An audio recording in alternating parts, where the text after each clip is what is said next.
Welcome সবাইকে quantum কুইস্টের আজকের লেকচারে। তো যেমনটা বলেছিলাম আজকের লেকচারে আমরা বয়েলের সূত্রটা পড়ব। তো বয়েলের সূত্রের মধ্যে কিছু গ্রাফস রয়েছে। তো সেই গ্রাফগুলো খুবই ইম্পর্ট্যান্ট। তো আমাদের বয়েলের সূত্রটা পড়ার সাথে সাথে সেই গ্রাফগুলোকেও ঠিকঠাক করে বুঝতে হবে। সেই গ্রাফ থেকে বিভিন্ন রকমের কনসেপচুয়াল প্রশ্ন আসতে পারে। তো সেই সব প্রশ্ন যদি তোমরা সলভ করতে চাও তাহলে তোমাদের এই ভিডিওটা কমপ্লিট দেখতে হবে, তাহলে তোমরা সেই সব গ্রাফ রিলেটেড কোয়েশ্চেনগুলোও সলভ করতে পারবে। তো আমি এই সিরিজটা শুরু করেছি যেখানে আমরা তোমাদের টেক্সট বইয়ের প্রত্যেকটা লাইনকে লাইন বাই লাইন ধরে ধরে এক্সপ্লেন করব, যাতে তোমরা নিজে থেকে যখন বইটাকে পড়বে তখন যাতে ঠিকঠাক করে বুঝতে পারো। কারণ শুধু লেকচার দেখলে হবে না, তোমাদের চ্যাপ্টারগুলো কমপ্লিট করার পর নিজেকে অনেকটা প্র্যাকটিস করতে হবে। তো তাই জন্য তুমি যখন পড়বে, রিডিং পড়বে, যখন বই কিন্তু রিডিং পড়তে হবে। তুমি যখন বই রিডিং পড়বে তখন যাতে তোমার কোনো অসুবিধা না হয়, তাই জন্যই আমি এই সিরিজটা শুরু করেছি, যেখানে আমি বইয়ের প্রত্যেকটা লাইনকে তোমাদের ধরে ধরে এক্সপ্লেন করব। তাহলে দেখো, বয়েলের সূত্র। 1662 খ্রিস্টাব্দে বিজ্ঞানী রবার্ট বয়েল স্থির উষ্ণতায় নির্দিষ্ট ভরের বায়ুর ওপর চাপের প্রভাব সংক্রান্ত গবেষণালব্ধ ফল অনুসারে যে সূত্র প্রবর্তন করেন তাকে বয়েলের সূত্র বলা হয়।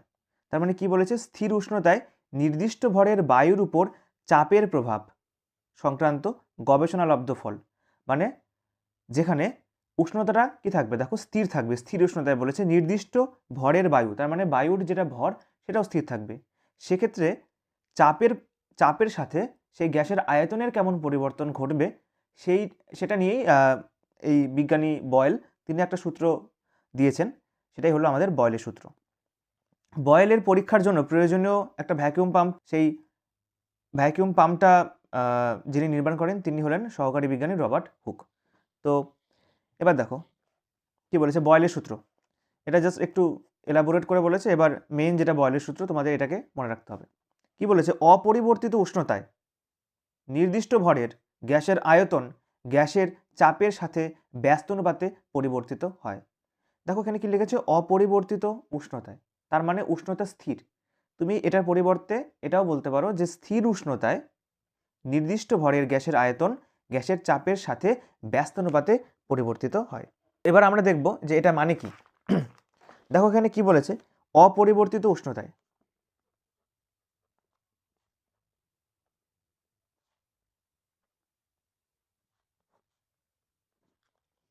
দেখো তোমাদের একটা জিনিস খেয়াল রাখতে লাগবে যে বয়েলের সূত্রে কিছু জিনিস স্থির থাকে, অর্থাৎ কনস্ট্যান্ট থাকে। বয়েলের সূত্রে আমাদের অবশ্যই মনে রাখতে লাগবে এখানে উষ্ণতা অর্থাৎ টেম্পারেচার যেটা রয়েছে সেটা কিন্তু স্থির। টেম্পারেচার স্থির এবং নির্দিষ্ট ভর, তার মানে কি আমাদের ভর যেটা রয়েছে ভরটাও আমাদের স্থির। টেম্পারেচার আর ভর স্থির।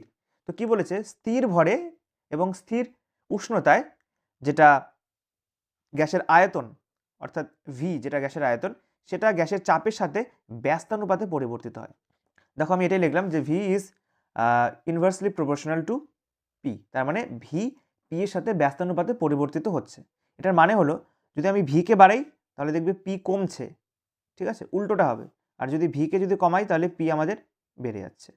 তুমি আমি যেমন লিখেছি এখানে ভি ব্যস্তানুপাতে পরিবর্তিত হচ্ছে চাপের সাথে, আমি এটাকে ভেবে লিখতে পারি পিউ ব্যস্তানুপাতিক সম্পর্ক 1/v, ঠিক আছে? দুটোই একই। এবার দেখো তুমি যদি এই সমানুপাতিক চিহ্নটাকে যদি উঠিয়ে দাও তাহলে কি হবে? পি সমান সমান একটা ধ্রুবক আসে কে, সেটাকে আমি লিখলাম কে ইন্টু 1/v, ঠিক আছে? এবার তুমি দেখো, এবার পি সমান সমান কে বাই ভি থাকলো, তাহলে এবার যদি গুণ করে দিই পিভি সমান সমান কে, অর্থাৎ পি এবং ভি এর যেটা গুণফল সেটা ধ্রুবক। আমি যদি এটা করি ভি ব্যস্তানুপাতিক 1/p, এবার এখানেও সেম করব, ধ্রুবক নিলে কে আসবে কে বাই পি। দেখো পিভি সমান সমান কে, একই জিনিস। ভি ব্যস্তানুপাতিক 1/p লিখতে পারো বা তুমি পি ব্যস্তানুপাতিক 1/v লিখতে পারো, একই জিনিস। তো এবার দেখো আমরা কি পেলাম যে পিভি সমান সমান কে, তার মানে যে কোনো মুহূর্তে যখন তাপমাত্রা স্থির উষ্ণতায় এবং ভর যখন স্থির, তখন কি হচ্ছে? চাপ এবং আয়তনের গুণফলটা সবসময় স্থির থাকছে। দেখো এটা একটা ইকুয়েশন পেলাম, বাট এটাকে আমাদের ঠিক করে বুঝতে হবে এটা মানে কি। পিভি সমান সমান কে এর মানে হলো আমি পি এর ভ্যালু যাই নিই না কেন আর ভি এর ভ্যালু যাই নিই না কেন, যখন তাদেরকে আমি গুণ করব, গুণ করার পর আমরা যেই ভ্যালুটা পাবো সেটা সব ক্ষেত্রে সেম পাবো। তোমাকে একটা এক্সাম্পল দিই, তাহলে তুমি ঠিকঠাক করে বুঝতে পারবে। মনে করো এই যে কনস্ট্যান্ট দেখতে পাচ্ছ, আমি বললাম যে পি আর ভি গুণ করলে আমরা কনস্ট্যান্ট পাচ্ছি। এর মানে হলো, দেখো এই কনস্ট্যান্টটাকে ধরে নিলাম আমি 4। তার মানে আমাদের পি আর ভি এর ভ্যালুটাকে এমন করে সেট করতে হবে, এমন থাকবে পি আর ভি এর ভ্যালুটা, যাকে আমরা যখন গুণ করব তখন আমরা সব ক্ষেত্রে 4 পেয়ে যাব। সেটা কি করে হতে পারে? দেখো 4 আমরা কি করে বানাতে পারি, যদি পি আর ভিকে নিয়ে চিন্তা করি, তাহলে 1 ইন্টু 4 যদি আমরা করি তাহলে দেখবো আমরা 4 পাচ্ছি। যদি আমরা 2 গুণ 2 করি তারও আমরা 4 পাই। যদি আমরা 4 গুণ 1 করি তাহলেও আমরা 4 পাই। এবার এই দিকেরগুলোকে যদি আমি পি বলি আর এই দিকেরগুলোকে যদি আমি ভি বলি, আর দেখো কনস্ট্যান্ট মানে কে এর ভ্যালু সব জায়গায় সেম, ঠিক আছে। কিন্তু তুমি একটু লক্ষ্য করো, এবার দেখো যে দেখো পি এর ভ্যালু যখন 1, যখন পি এর ভ্যালু 1 তখন ভি এর ভ্যালু 4, যখন পি এর ভ্যালু 2 তখন ভি এর ভ্যালু 2, যখন পি এর ভ্যালু 4 তখন দেখো ভি এর ভ্যালু 1। দেখো যখন চাপটা কম তখন আয়তনটা বেশি। আবার এই ক্ষেত্রে আবার দুটোই সেম। আবার এক্ষেত্রে দেখো আবার যখন চাপটা অনেকটা বেশি আয়তনটা আরও কমে গেছে। কিন্তু তুমি প্রতি ক্ষেত্রে লক্ষ্য করো, এদের যেটা গুণফলটা দেখো সব জায়গায় সমান, প্রত্যেকবার 4 4 4 4ই এসছে। তার মানে এটাই বলে যে স্থির উষ্ণতা এবং স্থির ভরের ক্ষেত্রে পি এবং ভি এর যেটা গুণফল, ঠিক আছে, পি এর ভ্যালু দেখো আলাদা, ভি এর ভ্যালু আলাদা, কিন্তু তাদের যেটা গুণফল সেটা সর্বদাই ধ্রুবক বা কনস্ট্যান্ট। তার মানে আমি যেটা বললাম যে পিভি সমান সমান কে, এখান থেকে আর একটা ফর্মুলা চলে আসে, মানে ফর্মুলা না অ্যাকচুয়ালি, এটাকে আমরা এভাবে লিখতে পারি যে পি ওয়ান ভি ওয়ান সমান সমান পি টু ভি টু। তাহলে এটার মানে কি? পি ওয়ান ভি ওয়ান সমান সমান পি টু ভি টু, এটার মানে কি? তুমি দেখো, যদি আমি এই দুটাকে নিয়ে ভাবি তাহলে দেখো এই যে 1 দেখতে পাচ্ছ, এটাকে যদি আমি পি ওয়ান বলি আর এই 4টাকে যদি আমি ভি ওয়ান বলি প্রথম ক্ষেত্রে, ঠিক আছে, আর এটাকে যদি আমি বলি পি টু, এটাকে যদি আমি বলি ভি টু, দেখো এটাকে বললাম পি ওয়ান, এটাকে বললাম ভি ওয়ান, এটাকে বললাম পি টু, এটাকে বললাম ভি টু। তুমি এই দুটোকে গুণ করো, পি ওয়ান ভি ওয়ান মানে 1 গুণ 4 কত পাচ্ছ? 4 পাচ্ছ। আবার তুমি এটাকে গুণ করো, পি টু আর ভি টু 2 গুণ 2 কত পাচ্ছ? 4। তাহলে দেখো প্রথমেও 4 পেলে, পরেও 4 পেলে। তাই জন্য আমি এটাকে এভাবে লিখতে পারি যে পি ওয়ান ভি ওয়ান সমান সমান পি টু ভি টু। তো এটা দিয়ে তোমাদের অঙ্ক আসে পরীক্ষার সময়, তো অঙ্ক করতে হবে তখন তখন তোমাদের যে কোনো তিনটার ভ্যালু দিয়ে দেবে। মনে করো তোমাকে পি ওয়ান ভি ওয়ান আর ভি টু দিয়ে দিল, তখন তোমাকে বললো যে পি টুর ভ্যালু কত হবে, এটাকে বের করতে হবে। বা যে কোনো তিনটা তিনটা রাশির ভ্যালু তোমাকে দিয়ে দেবে, তিনটার ভ্যালু দিয়ে দেবে, আর অন্য যেটা থাকবে পরে সেটাকে তোমাদের তখন বের করতে হবে। আশা করি তুমি বলের সূত্রের এই জিনিসটা বুঝতে পারলে। এবার আমরা এই জিনিসটাকে বই থেকে পড়ব। দেখো কি লিখেছে, গাণিতিক রূপ। ধরা যাক এন মোল অণু গ্যাসের উষ্ণতা টি, ঠিক আছে। এন মোল অণু মানে কিছু পরিমাণ গ্যাসের কথা বলছে, তো সেটাকে মোল দিয়ে বলেছে যে এন মোল অণু গ্যাসের উষ্ণতা টি, টি কেলভিন, ঠিক আছে। এই যে উষ্ণতাগুলো সবগুলোই কেলভিন। চাপ ধরেছে পি এবং আয়তন ধরেছে ভি। সুতরাং বয়েলের সূত্রানুযায়ী ভি ব্যস্তানুপাতিক 1/p, যেটা তোমাকে বললাম আমি, যখন এন এবং টি অপরিবর্তিত থাকে। এন দিয়ে গ্যাসের পরিমাণটাকে বলেছে, ঠিক আছে। এবার দেখো তাহলে যদি এটা উঠিয়ে দিই তাহলে একটা ধ্রুবক আসবে, ভি সমান সমান কে 1/p। দেখো যেটা বললাম সেটাই, পিভি ইকুয়াল টু কে। এখানে কে মানে কি? কে হলো একটি সমানুপাতিক ধ্রুবক। এই নির্দিষ্ট উষ্ণতায় কে এর মান, এই কে এর মানটা গ্যাসের পরিমাণ অর্থাৎ এন এর উপর নির্ভর করে। যত পরিমাণ মানে এই যে কে এর ভ্যালুটা দেখতে পাচ্ছ, সেটা এই যে মোল বললাম না, এন মোল গ্যাস মানে গ্যাসের পরিমাণটার উপর, কতখানি গ্যাস রয়েছে তার উপর এই কে এর ভ্যালুটা নির্ভর করে। এবার দেখো কি বলেছে, ধরা যাক নির্দিষ্ট উষ্ণতায় নির্দিষ্ট পরিমাণ কোনো গ্যাসের চাপ পি ওয়ান, তার আয়তন ভি ওয়ান। এবার দেখো একই উষ্ণতায়, কারণ উষ্ণতা স্থির, চাপ যদি পি টু হয় এবং আয়তন পরিবর্তিত হয়ে যদি ভি টু হয়, সুতরাং বয়েলের সূত্র অনুযায়ী প্রাথমিক অবস্থায় P one V one equal to constant এবং পরবর্তী অবস্থায় P two V two is equal to constant. যেমন বললাম, দেখো প্রাথমিক অবস্থায় এটাকে ধরেছে পি ওয়ান ভি ওয়ান করে 4 পেয়েছি, পরে পি টু ভি টু করে 4 পেয়েছি, দুই জায়গায় 4 পেয়েছি। এটাও কনস্ট্যান্ট, মানে চেঞ্জ হচ্ছে না, একই তো। তো সেটাই লেগেছে তখন, পি ওয়ান ভি ওয়ান সমান সমান পি টু ভি টু। আশা করি তোমরা এটা বুঝতে পারলে। এবার বয়েলের সূত্র সংক্রান্ত 2-3টা গ্রাফ রয়েছে। দেখো এখানে 2-3টা গ্রাফ রয়েছে, আমি তোমাকে এই 2টা গ্রাফ একটু ভালো করে বোঝাচ্ছি। এবার দেখো প্রথম যে গ্রাফটা সেটা হলো পিভি ইজ ইকুয়াল টু কে। প্রথম গ্রাফটা হলো পিভি ইজ ইকুয়াল টু কে, মানে PV is equal to constant. এটার গ্রাফ আমরা দেখব। দেখো গ্রাফটা কেমন হবে।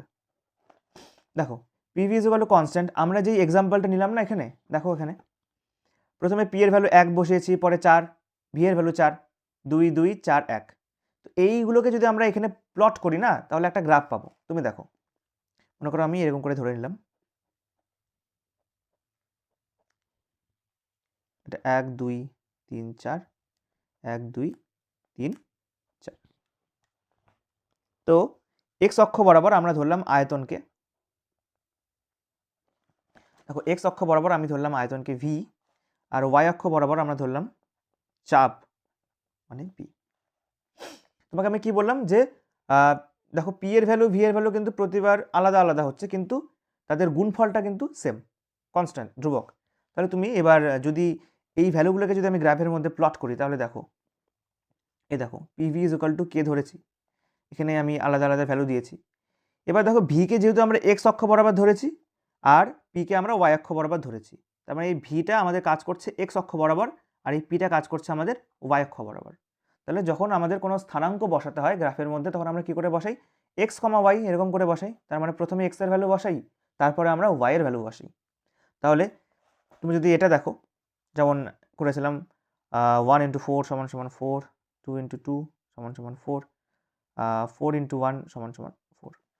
তার মানে দেখো এই যে ভি এর ভ্যালুগুলো এক্সকে বোঝাচ্ছে, আর পি এর ভ্যালুগুলো ওয়াইকে বোঝাচ্ছে। তাহলে স্থানাঙ্ক বসানোর সময় আমরা এক্স কমা ওয়াই এইভাবে বসাবো। তাহলে প্রথমে দেখো, যদি আমি 1 নাম্বার এটাকে যদি বসাই, কেমন করে বসাবো, দেখো 4, 1, প্রথমে এক্স এর ভ্যালু, তারপরে ওয়াই এর ভ্যালু, 4, 1, এক্স এর ভ্যালু 4, 4, ওয়াই এর ভ্যালু 1, 4, 1 এখানে বসবে। এবার 2, 2, এদিকে 2 যাও, এদিকে 2 যাও, তারপরে আসবে 1, 4, এক্স এর ভ্যালু 1, ওয়াই এর ভ্যালু 4। তাহলে দেখো এবার তুমি যদি এটাকে যদি কানেক্ট করে দাও, তুমি দেখো এরকম একটা বক্ররেখা পাচ্ছ, এরকম একটা কার্ভ, একটা বক্ররেখা পাচ্ছ। এই যে গ্রাফটা পেলাম, একটা বক্ররেখা, এর নাম হলো সমপরাবৃত্ত, বা ইংলিশে এটাকে বলে রেক্ট্যাঙ্গুলার হাইপারবোলা।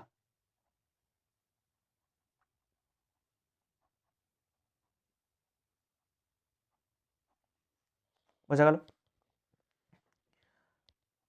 এবার তো আমাদের এই গ্রাফটা হয়ে গেল। এবার এই গ্রাফটা সংক্রান্ত কিছু প্রবলেম আসে, তো সেটা আমরা একটু পরে ডিসকাস করছি। এবার দেখো আমরা একটা গ্রাফ পেলাম, ঠিক আছে? তো এই গ্রাফটা অবশ্যই একটা নির্দিষ্ট উষ্ণতায় পেলাম, মনে করো সেই নির্দিষ্ট উষ্ণতার T1, ঠিক আছে? এবার আমরা আরেকটা গ্রাফ পেলাম, এই গ্রাফটাও এরকমই দেখতে হবে, ঠিক আছে? এরকম এরকম করে চলতেই থাকবে। যদি আরেকটা যদি গ্রাফের কথা ভাবি, তখন দেখবে এই গ্রাফটা এরকম করে চলে যাচ্ছে, মানে এগুলো কিন্তু এখানে টাচ হবে না আমার, মানে একটু ফাঁকা ফাঁকা হবে, এখানে লেগে গেল, বুঝতে পারছো? যদি প্রথমটা টেম্পারেচার যদি T1 আমরা ধরেছি, পরেরটা যদি টেম্পারেচার T2 হয়, তারপরেরটা যদি টেম্পারেচার T3 হয়, তাহলে আমরা দেখব যত গ্রাফটা যত উপরের দিকে যাচ্ছে না এরকম করে, তত এই টেম্পারেচারের ভ্যালুগুলো বাড়ছে। তখন হয়ে যাবে T3 is greater than T2 is greater than T1। মানে তোমাকে যদি একটা গ্রাফ দেয় এরকম করে, তোমাকে মনে করো একটা এরকম গ্রাফ দিয়েছে, ঠিক আছে? প্রথমটা টেম্পারেচার দিয়েছে মনে করো T1, তারপরটা দিল T2, তারপরটা দিল T3। তোমাকে বললো যে এদের একটা ক্রম সাজাও, কার টেম্পারেচার বেশি। তখন কিন্তু T3 সব থেকে বড়, তারপরে T1, তারপরে T2, তারপরে সবার লাস্টে T1, এরকম কিন্তু আসবে। এবার এটা কেন হচ্ছে, এটাকে আমাদের দেখতে হবে। যত তুমি উপরের দিকে যাচ্ছ, দেখো গ্রাফটা যত উপরের দিকে যাচ্ছে, তত এই তখন টেম্পারেচারটা কিন্তু বাড়ছে। এটা এটা কিন্তু T1 ডিগ্রি, T1 উষ্ণতায়, এটা কিন্তু T1 উষ্ণতায় পিভি ইকুয়াল টু কনস্ট্যান্ট, এটা গ্রাফ। T2 উষ্ণতায় এটা গ্রাফ, T3 উষ্ণতায় এটা গ্রাফ। আর যত আমরা বাইরের দিকে যাচ্ছি, উপরের দিকে যাচ্ছি, তত আমাদের টেম্পারেচারটা দেখো বেড়ে যাচ্ছে আস্তে আস্তে। তো এটা কেন হচ্ছে, এবার এটা আমরা একটু দেখব। তো এটাকে নিয়েই একটা অঙ্ক আছে, তো চলো সেটা এবার দেখে নিই।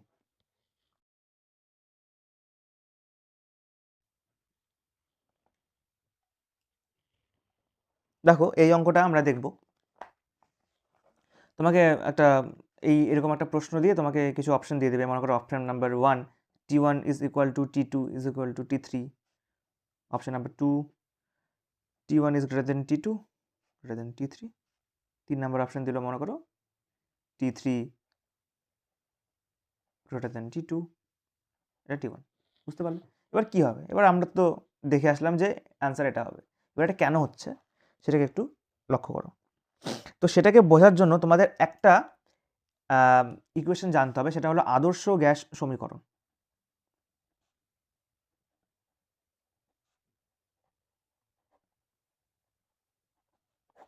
আদর্শ গ্যাস সমীকরণটা হলো PV is equal two nRT।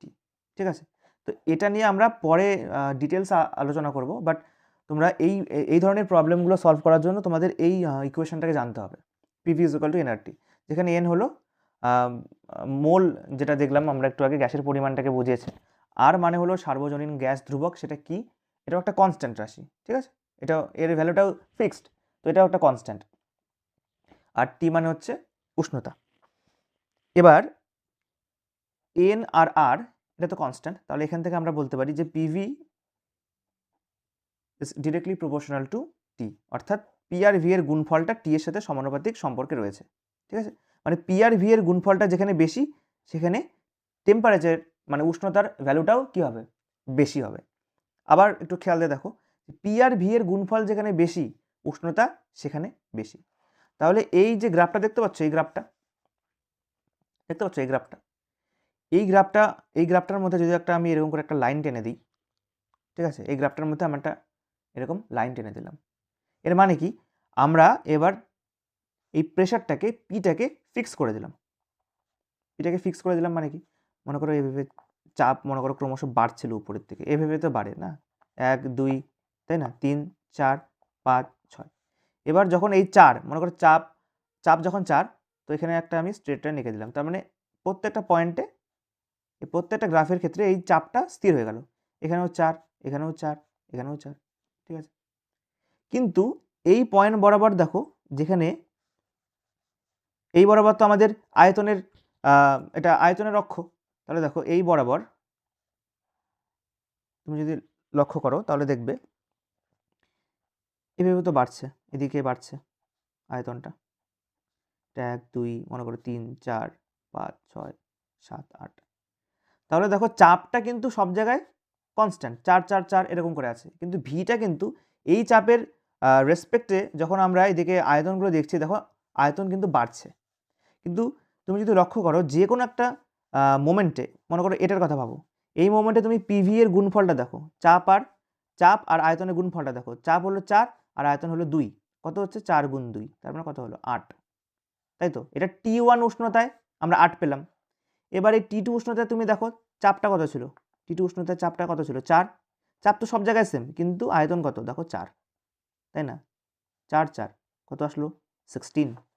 এবার এখানে দেখো পিভি সমান সমান এটা 4 আর এটা কত? এই বরাবর 7, 28। তাই তুমি দেখো পিভি এর গুণফলটা দেখো বাড়ছে, তাই না? প্রথমে যেটা T1 উষ্ণতায় ছিল পিভি এর গুণফল পেলাম 8, T2তে পিভি এর গুণফল পেলাম 16, T3তে পিভি এর গুণফল যেটা পেলাম 28। তাহলে তুমি দেখতে পাচ্ছ, আমি একটু আগে বললাম না, পিভি এর গুণফল, পি আর ভি এর গুণফলটা যখন বাড়বে তখন টেম্পারেচারটা বাড়বে। তাহলে এখানে পি আর ভি এর গুণফলটা 8, এখানে 16 আর এখানে 28। তাহলে সেই হিসাব অনুযায়ী এই T3তে সব থেকে বেশি, এটা আমাদের T3 যখন ছিল উষ্ণতা, তখন আমাদের এই পি আর ভি এর গুণফলটা এটা বেরিয়েছে, T2তে এটা বেরিয়েছে, T1 এটা বেরিয়েছে। আর যেহেতু পিভি এটার গুণফলটা যেহেতু উষ্ণতার সাথে যখন যেহেতু সমানুপাতিক, তার মানে আমরা বলতে পারি যে T3 is greater than T2 is greater than T1। কেন? কারণ এই টি এর ভ্যালুগুলো পি আর ভি এর গুণফলের সাথে সমানুপাতিক। যেখানে পি আর ভি এর গুণফলটা বেশি হবে সেখানে আমাদের টি এর ভ্যালুটা বেশি হবে। তাই T3তে পি আর ভি এর গুণফল সব থেকে বেশি, তাই জন্য T3 সব থেকে বেশি। সেরকমভাবে তারপরে আমাদের আসছে T2 আর সবার লাস্টে T1। আশা করি এই জিনিসটা তোমরা বুঝতে পারলে।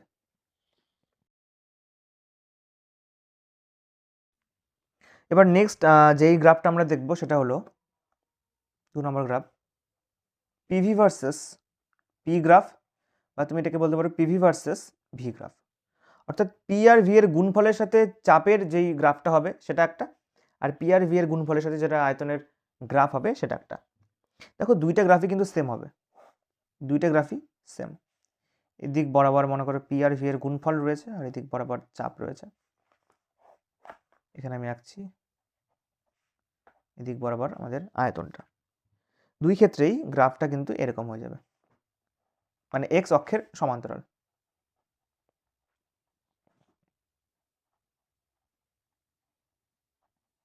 কেন হচ্ছে এটা? দেখো পি আর ভি এর গুণফলটা দেখো সব জায়গায় সেম, তাই না? পি আর ভি এর গুণফলটা সব জায়গায় সেম, কনস্ট্যান্ট। কিন্তু তুমি দেখো প্রত্যেকবার তুমি পি এর ভ্যালু দেখো চেঞ্জ করেছো না? পি এর ভ্যালু তুমি যদি চেঞ্জও করো, পি আর ভি এর গুণফলটা কিন্তু সব জায়গায় সেম, তাই না? পি এর ভ্যালু তুমি যা ইচ্ছা করো, সেই হিসাবে ভিটা অ্যাডজাস্ট হয়ে যায় অটোমেটিক, তারপর গুণফলটা সেম হয়ে যায়। তার মানে তুমি পি এর ভ্যালু যাই দাও না কেন, পি আর ভি এর গুণফলটা সবসময় সেম থাকবে। একইভাবে তুমি দেখো ভি এর ভ্যালু দেখো আমি চেঞ্জ করেছি, তাই আমরা ভি এর ভ্যালু যাই করি না কেন, যদি চেঞ্জও করি, কিন্তু পি আর ভি এর গুণফলটা কিন্তু সেমই থাকে। তাহলে গ্রাফটার মধ্যে দেখো তুমি পি এর ভ্যালু আমি যাই করেছি না কেন, এই যে পি এর ভ্যালু ক্রমশ এদিকে বাড়ছে, এদিক বরাবর বাড়ছে, ভি এর ভ্যালুও বাড়ছে, তাই না? 1 2 3 4 5, 1 2 3 4 5, পি এর ভ্যালুও বাড়ছে, ভি এর ভ্যালুও বাড়ছে, কিন্তু পি আর ভি এর গুণফলটার কোনো পরিবর্তন হচ্ছে না। তার মানে এটা সবসময় কনস্ট্যান্ট থাকবে, তার মানে এক্স অক্ষের সমান্তরাল হয়ে যাবে। ঠিক আছে? তো এই দুটো গ্রাফই তোমাদের বইতে দেওয়া রয়েছে। আর বইতে দেখো এখানে দেখো দুইটা এরকম লাইন দিয়েছে। এবার এটা কেন আসলো সেটাও বলি একবার।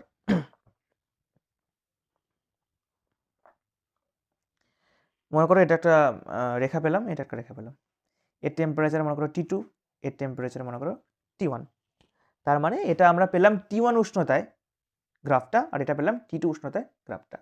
তোমাকে বলেছিলাম না আগে, একটু আগে যেটা বললাম, PV is equal two nRT. তার মানে পিভি এর গুণফলটা এই টেম্পারেচার তার সাথে সমানুপাতিক সম্পর্কে রয়েছে, মানে এটা বাড়লে এটা বাড়বে। তাহলে দেখো এই যে উপরে এটা কি পিভি এর গুণফলটাকে প্রকাশ করছে ওয়াই অক্ষ। এখানে মনে করো পিভি এর গুণফল 5, এখানে মনে করো পিভি এর গুণফল 10। তাহলে পি আর ভি এর গুণফলটা কোথায় বেশি? এই পয়েন্টে বেশি। তার মানে এই পয়েন্টে যেই উষ্ণতা থাকলো যেটাকে আমরা T2 ধরেছি, আর এই পয়েন্টে যেই উষ্ণতা থাকলো যেটাকে আমরা T1 ধরেছি, তাহলে আমরা এখান থেকে বলতে পারি যে তাহলে আমরা এখান থেকে বলতে পারি যে T2 is greater than T1। বুঝতে পারলে? কারণ এখানে পিভি এর গুণফলটা দেখো এখানে বেশি, এখানে কম, তাই জন্য T2 is greater than T1, যেহেতু পিভি এর গুণফলটা এই উষ্ণতার সাথে সমানুপাতিক। সিমিলারলি দেখো এখানেও কিন্তু একই, এখানেও একই। এটা যদি T2 ধরি, এটা যদি T1 ধরি, তাহলে T2 is greater than T1। বোঝা গেল? দেখো তোমাদের বইতে এটাই দিয়েছে, স্থির উষ্ণতায় নির্দিষ্ট ভরে গ্যাসের পিভি লেখচিত্র, পিভি সমান সমান কনস্ট্যান্ট। তাহলে এখানে আমরা একটা সমপরাবৃত্তাকার লেখচিত্র পেয়ে যাচ্ছি। আর এখানে একটা এরকম এক্স অক্ষের সমান্তরাল, অর্থাৎ এখানে দেখো লিখেছে পি অক্ষের সমান্তরাল, কারণ পি কে এক্স অক্ষ বরাবর নিয়েছে, আমরাও নিয়েছি পি কে এক্স অক্ষ বরাবর, সেই জন্য আমরা লিখেছি এক্স অক্ষের সমান্তরাল। অ্যাকচুয়ালি মানে যদি বলি তাহলে পি অক্ষের সমান্তরাল হয়ে যায়, সেম জিনিস। এটাই বলেছে এরা, যে পি অক্ষের সমান্তরাল লেখচিত্র পাওয়া যায়। আশা করি তোমরা এই দুটো গ্রাফ বুঝতে পারলে। দেখো এখানে দিয়েছে T2 is greater than T1। তোমাকে যেটা একটু আগে এক্সপ্লেন করলাম আমি, কেন হচ্ছে, যত উপরের দিকে যাবে তত টেম্পারেচার বেশি হবে T2, তাই জন্য T2টা দেখো T1 এর থেকে বেশি। আর এখানে T2 is greater than T1, যেটা এখনই বললাম তোমাকে। এবার এর সাথে গ্রাফ রিলেটেড আরেকটা গ্রাফ আছে তোমাদের, সেটাও বলে দিই, যেটা হলো P ব্যস্ত অনুপাতিক 1/V। দেখো এর গ্রাফটা তাহলে কেমন হবে, এর গ্রাফটা কেমন হবে? P আর এদিকে 1/V আছে।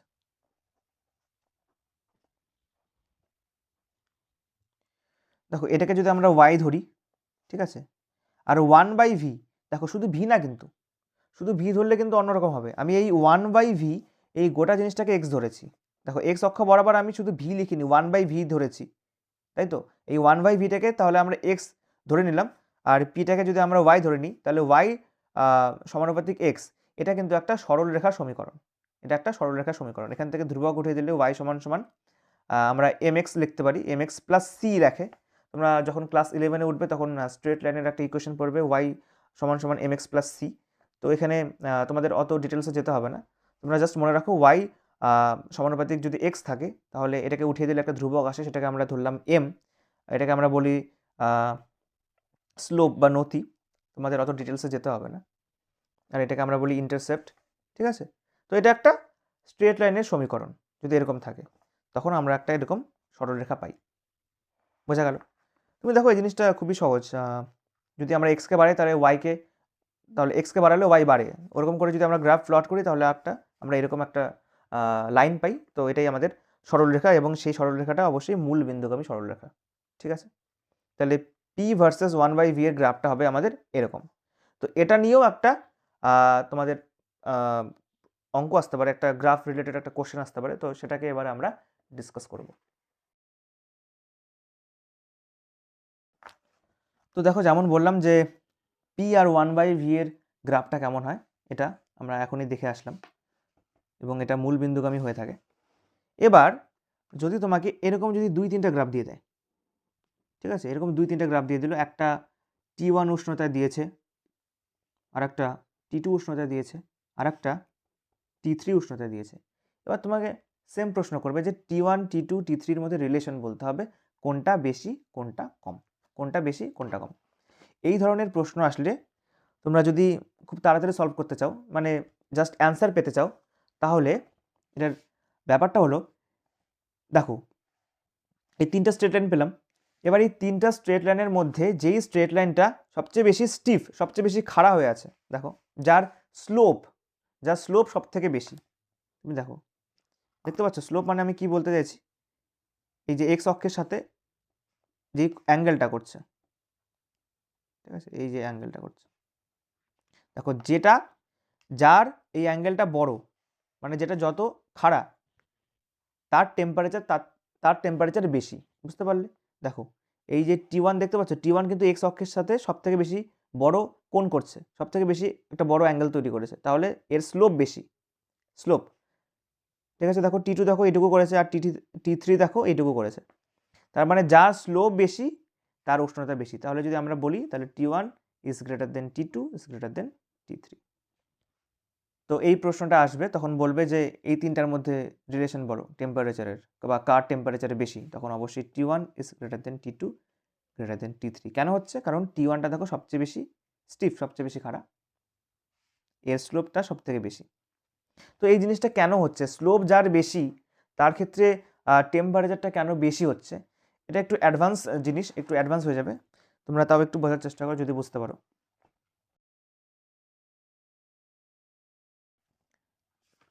দেখো এই যে গ্রাফটা আঁকলাম,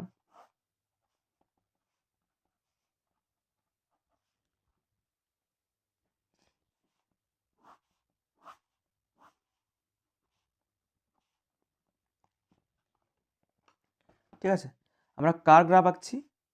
P প্রপোর্শনাল 1/v। তাহলে যদি একটা আমরা ধ্রুবক নিয়ে আসি, তাহলে P = K ইন্টু 1/v, ঠিক আছে, এরকম আসে, তাই তো। এবার তোমাকে আমি একটু আগে বললাম না সরল রেখার সমীকরণ কি, y = mx + c, ঠিক আছে। এবার তুমি যদি এই ইকুয়েশনটার সাথে, এই সমীকরণটার সাথে যদি তুমি এই সমীকরণটাকে যদি একটু কম্পেয়ার করো, দেখো দেখতে যদি একই রকম, তুমি যদি একটু ভালো করে দেখো তুমি দেখবে কম্পেয়ার মানে তোমাকে এই দুটাকে মেলাতে হবে। তাহলে দেখো পি এর জায়গায় আমি ওয়াই বলতে পারি, তাই তো, যে কে আছে না, কে এর জায়গায় আমি এম বলতে পারি, আর 1/v আছে, 1/v এর জায়গায় আমি এক্স বলতে পারি, আর সি দেখো এখানে সি নেই, তার মানে সি এর জন্য +0, সি এর ভ্যালু 0। সি জিনিসটা কি, সি হলো ছেদিতাংশ বা ইন্টারসেপ্ট, তো তোমাদের সেটা জানতে হবে না, মানে সেটা কোনো একটা এক্সেসকে কোথায় কাটে, বুঝতে পারলে, সেটাই হচ্ছে ইন্টারসেপ্ট, তোমাদের সেটা জানতে লাগবে না এখন, জাস্ট তুমি এটার সাথে তুমি ম্যাচ করে দেখো যে ওয়াই, এম আর এক্স পেলাম, যে এম মানে কি বললাম, এম মানে আমি বললাম স্লোপ, মানে এই অ্যাঙ্গেলটা মানে কতটা বেশি খাড়া সেটা। এবার আর একটা সমীকরণ তোমাকে আমি একটু আগে বলেছি যে পিভি = NRT, তাই তো, পিভি = NRT। এখান থেকে যদি আমি এটাকে এভাবে লিখি NRT, আর এই যে ভিটা আছে, ভিটাকে যদি আমি এদিকে নিয়ে আসি, নিচে নিয়ে আসি, যদি নিচে নিয়ে আসি, তাহলে আমরা একটা জিনিস দেখব যে nRT লিখলাম গুণ 1/v লিখলাম। এবার তুমি দেখো, এবার আমি দেখলাম না p সমান সমান k 1/v, আবার এখানে দেখো p সমান সমান nRT ইন্টু 1/v। দেখো এই দুটা ইকুয়েশনকে তুমি একবার, এবার এই দুটাকে তুমি একটু রিলেট করো, যেটা পেলাম এখানে p সমান সমান k 1/v, জিরোটা বাদ দাও, p সমান সমান k 1/v, p সমান সমান nRT ইন্টু 1/v, তার মানে p এর জায়গায় p আছে, ঠিক আছে, 1/v এর জায়গায় 1/v আছে, আর nRT থেকে পাচ্ছ nRT জায়গাটাই হলো দেখো k, রিলেট করতে পারলে? তার মানে আমরা এখান থেকে যদি আমরা একটু রিলেট করি তাহলে আমরা বলতে পারবো কে এর জায়গাটায় কে আছে, nRT আছে, কে এর জায়গাটায় কে আছে, nRT আছে। তার মানে কে, দেখো এই দুটো তো ধ্রুবক, এন একটু আগে বললাম মোল, গ্যাসের ভর, মানে গ্যাসের পরিমাণটাকে বোঝাচ্ছে, তার মানে এটা ধ্রুবক, আর আর হলো ইউনিভার্সাল গ্যাস কনস্ট্যান্ট, এটাও একটা ধ্রুবক, তার মানে কে সমানুপাতিক টি, তার মানে কে এর ভ্যালু বাড়লে টি এর ভ্যালু বাড়বে। আর কে মানে একটু আগে কি বলেছে, কে মানে যখন আমরা এই সমীকরণের মানে সরল রেখার সমীকরণের সাথে যখন এটাকে যখন আমরা কম্পেয়ার করেছি, সেখান থেকে আমরা পেলাম যে কে মানে হলো স্লোপ, মানে কতটা ঢালু, কতটা খাড়া, কতটা স্টিফ, তাই তো?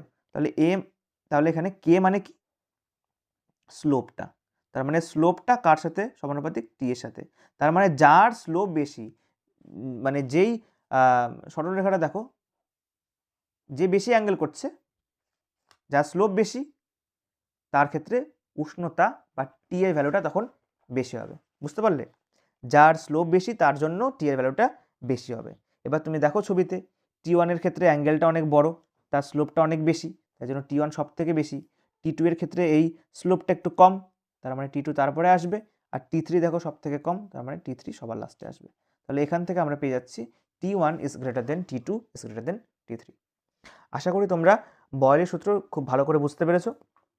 তো এটা গেল বয়েলের সূত্র এবং বয়েলের সূত্রের যা যা গ্রাফ হতে পারে এবং গ্রাফ রিলেটেড কিছু কনসেপচুয়াল প্রশ্ন। তো তোমরা যদি বুঝতে না পারো, তোমাদের যদি কোনো অসুবিধা থেকে থাকে তাহলে অবশ্যই কমেন্ট সেকশনে জানাবে। আর এই জিনিসটা একটু অ্যাডভান্স, তোমরা যদি একবারে বুঝতে না পারো তাহলে ভিডিওটাকে একটু পিছিয়ে নিয়ে বারবার দেখবে, তাহলে অবশ্যই বুঝতে পারবে। তো তাহলে এবার আমরা চলে যাব বয়েলের সূত্র সংক্রান্ত কিছু ম্যাথমেটিক্যাল প্রবলেম দেখতে। দেখো এবার আমরা বয়েলের সূত্র সংক্রান্ত একটা অঙ্ক করব। তোমাদের একটু আগে একটা সমীকরণ আমি বলেছিলাম, একটা সূত্র P1 V1 সমান সমান P2 V2। তো এটা দিয়ে এই ধরনের অঙ্কগুলো করতে হয়, একটা খুবই বেসিক অঙ্ক। তোমাকে বলেছিলাম যে যে কোনো তিনটা রাশির ভ্যালু তোমাদের দিয়ে দেওয়া থাকবে, অন্য একটা যেটা থাকবে সেটা বের করতে হবে। তো অঙ্ক করার আগে কি করবে, অঙ্ক করার আগে অঙ্কটাকে পড়ার পর অঙ্কের মধ্যে কি কি ডেটা, কি কি তথ্য দিয়ে দিয়েছে, কার কার ভ্যালু দিয়ে দিয়েছে, সেগুলোকে প্রথমে নোট করবে। সেগুলোকে নোট করলে তখন তুমি বুঝতে পারবে যে কোন ফর্মুলাটা ইউজ করবে, তখন তোমার অঙ্কটা সলভ করতে সুবিধা হবে। তাহলে দেখো অঙ্কটাকে পড়ি। একটি বেলুনে 95 সেন্টিমিটার Hg চাপে 0.8 লিটার বাতাস ভরা আছে। যদি উষ্ণতা সমান রেখে, এবার দেখো উষ্ণতা কি বলেছে, সমান রেখে। উষ্ণতা সমান রেখে মানে কি, স্থির উষ্ণতা। স্থির উষ্ণতা কখন থাকে, যখন বয়েলের সূত্র আমরা অ্যাপ্লাই করি। বয়েলের সূত্রের ক্ষেত্রে উষ্ণতা সবসময় স্থির থাকে। তাহলে এই যে স্থির উষ্ণতা দেখলাম প্রশ্নের মধ্যে, এর থেকে আমরা আমাদের ব্রেনের মধ্যে ক্লিক করবে যে এটা অবশ্যই বয়েলের সূত্র দিয়ে সলভ হবে। কেন, কারণ উষ্ণতা স্থির। তো উষ্ণতা স্থির রেখে, সমান রেখে চাপ কমিয়ে কি করলাম, 76 সেন্টিমিটার পারস্তম্ভে আমি নিয়ে আসলাম। তারপর কি বলেছে আমাদের, তখন বলেছে যে ওই বাতাসের আয়তন কত হবে, কি করে বের করব। দেখো প্রথমে বলে দিয়েছে চাপ এত, প্রথমে বলে দিয়েছে আয়তন এত। তাহলে যেটা প্রাথমিক চাপ সেটাকে আমরা বলি P1, প্রাথমিক চাপ কত বলেছে, 95 সেন্টিমিটার পারস্তম্ভের চাপ। আয়তন বলেছে প্রাথমিক আয়তন V1 0.8 লিটার। এবার বলেছে অন্তিম চাপ কত, কমিয়ে কত করে দিয়েছে, অন্তিম চাপ এত করে দিয়েছে। তারপর বলেছে তাহলে অন্তিম আয়তনটা কত হবে, V2 এর ভ্যালু কত হবে। তাহলে আমরা কি জানি, তখন আমরা লিখব যে আমরা জানি বয়েলের সূত্র অনুযায়ী স্থির উষ্ণতায়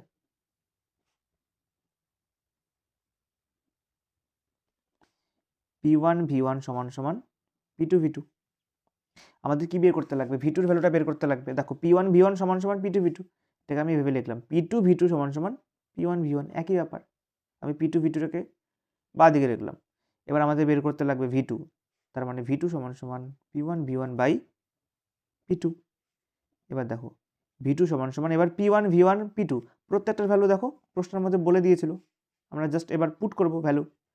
P1 এর ভ্যালু 95, V1 এর ভ্যালু 0.8, তারপরে P2 এর ভ্যালু কত? 76। তোমরা জিনিসটাকে দেখো, এই যে এক্সপ্রেশনটা পেলাম, মানে ফর্মুলাটা পেলাম, এই ফর্মুলা থেকে একবারে এরকম করে আগে কিন্তু ভ্যালু বসিয়ে দেবে না, একবারে এরকম করে নিয়ে আসবে, এই ফর্ম্যাটে নিয়ে এসে তারপরে ভ্যালুটা বসিয়ে দেবে। তাহলে আগে আগে ক্যালকুলেট করার দরকার নেই, লাস্টে নিয়ে এসে তারপরে ভ্যালুটা বসিয়ে তখন অঙ্কটা সলভ করবে। এবার দেখো, এবার আমি ক্যালকুলেট করি, এটাকে 8 দিয়ে কাটবো আমি, সরি 8 দিয়ে যাবে না, এটাকে 2 দিয়ে কাটি 4,